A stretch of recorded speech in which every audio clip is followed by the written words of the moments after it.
The fluorescent lights of St. Mary's Hospital cast harsh shadows across the emergency room floor as Yuki Tanaka clutched her chest, her breathing shallow and labored.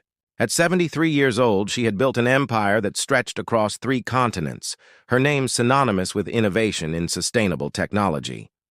But here, collapsed on the cold linoleum at 3 in the morning, none of that mattered.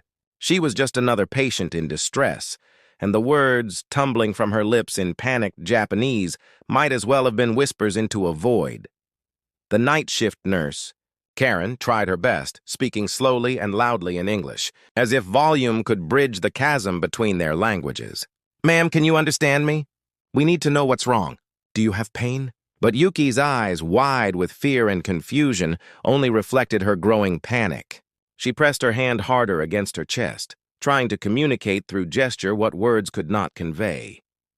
The pain was spreading, radiating down her left arm, and the unfamiliar faces hovering above her only amplified her terror. Dr. Rodriguez rushed over, his stethoscope already in hand. "Does anyone here speak Japanese?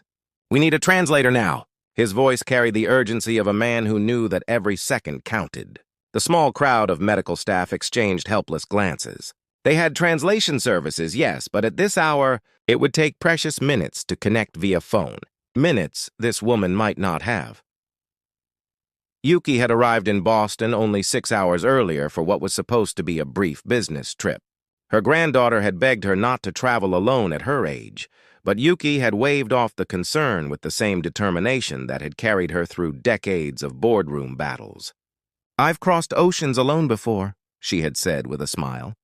Now, as another wave of pain crashed through her chest, she wished desperately for a familiar voice, for her granddaughter's hand in hers, for anyone who could understand her fear. The ER doors swung open, and Marcus Williams pushed his cleaning cart through, the wheels squeaking against the freshly mopped floor. At 58, Marcus had been the night janitor at St. Mary's for nearly 20 years. Most people looked through him, their eyes sliding past his gray uniform as if he were part of the hospital's infrastructure rather than a person. That suited Marcus just fine. He preferred the quiet companionship of empty hallways and the honest satisfaction of a job well done. But tonight, something made him pause. Perhaps it was the desperate tone in Dr. Rodriguez's voice, or the way the elderly woman's hand trembled as it reached toward empty air, searching for something to hold on to. Marcus stepped closer, his mop forgotten against the wall. "Daijobu desu ka?" The words came softly from his lips, hesitant after years of disuse. "Are you okay?" Yuki's head turned sharply, her eyes finding Marcus as if he were a lighthouse in a storm. "Tasukete kudasai," she gasped. "Please help me."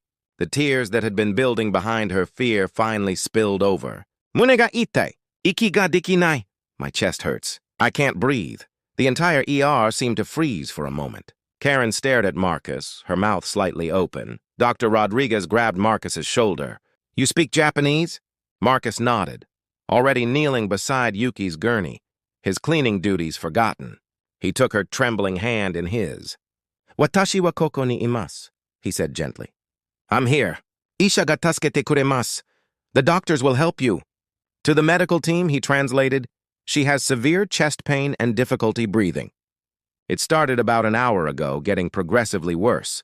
What followed was a careful dance of translation and trust. Marcus stayed at Yuki's side, his rough, work-worn hand holding hers, as Dr. Rodriguez fired off questions about her medical history, her symptoms, any medications she was taking. Marcus translated each question with patience, each answer with precision. When Yuki needed to explain that she had a heart condition managed with medication back in Tokyo, Marcus found the words. When she feared she was dying, far from home and family, Marcus squeezed her hand and assured her in her own language that she was going to be all right.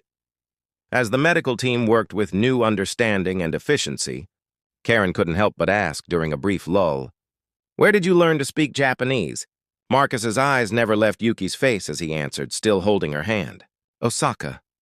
I was stationed there in the army back in the late 80s. Met a girl, fell in love, learned the language. Didn't work out in the end, but I never forgot what I learned. Guess I never thought I'd use it cleaning floors in Boston." Dr. Rodriguez ordered an EKG, blood work, and cardiac enzymes. The diagnosis came swiftly.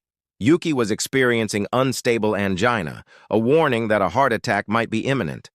She needed immediate treatment and observation. Throughout it all, Marcus remained her anchor, explaining each procedure, translating every medical term into something she could understand. He told her about the medications they were giving her, about the monitors tracking her heart rhythm, about the cardiologist who would see her in the morning. Hours passed. The medication began to work, and the crushing pain in Yuki's chest gradually eased. As dawn approached, painting the sky outside the ER windows in shades of pink and gold, her breathing steadied. The crisis had passed, but Marcus didn't leave. He sat in a chair beside her bed, their hands still clasped together, and spoke to her of small things: the beauty of Boston in autumn, the way the leaves in the public garden turned gold and crimson, the swans that glided across the pond in spring. Yuki, no longer consumed by pain and fear, really looked at this man for the first time. She saw the gray threading through his hair, the lines around his eyes that spoke of a life fully lived, the kindness in his smile. "Anata no namae wa?" she asked softly. "What is your name?" "Marcus," he replied. "Marcus Williams." "Thank you, Marcus-san," she said, her voice thick with emotion. "You saved my life tonight, not just with your words, but with your kindness. You stayed when you didn't have to." Marcus shook his head gently. Anyone would have done the same. But Yuki knew better. In her 73 years, in all her success and wealth, she had learned that true kindness was rare. It couldn't be bought or commanded. It simply existed in the hearts of people who chose, moment by moment, to see the humanity in others. 2 months later, Marcus was called into the hospital administrator's office. He walked down the familiar hallways with some trepidation, wondering if he'd done something wrong. Instead, he found himself facing not just the administrator, but a representative from the Tanaka Foundation. The foundation, he learned, had established a new program: full scholarships for hospital support staff who wanted to pursue higher education or specialized training. The first scholarship had been created in his name. There was a letter, too, written in careful English with Japanese characters alongside. Yuki wrote that she had returned to Tokyo but would never forget the janitor who spoke her language when she needed it most.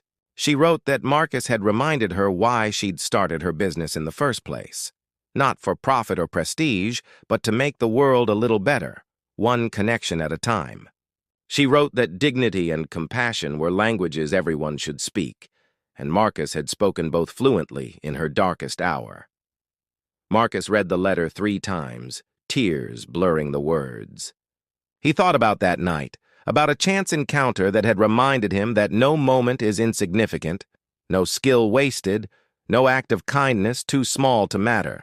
He had simply done what felt right, holding the hand of a frightened woman and speaking words she could understand. Sometimes the most profound connections happen in the most unexpected places, between the most unlikely people. Sometimes being seen, truly seen, in your moment of greatest vulnerability is the greatest gift anyone can give. And sometimes the person who changes your life forever is someone the world has taught you not to notice. Someone pushing a mop, speaking a language they learned decades ago, offering their hand in the darkness and saying, "In whatever language you need to hear, I'm here. You're not alone. You matter."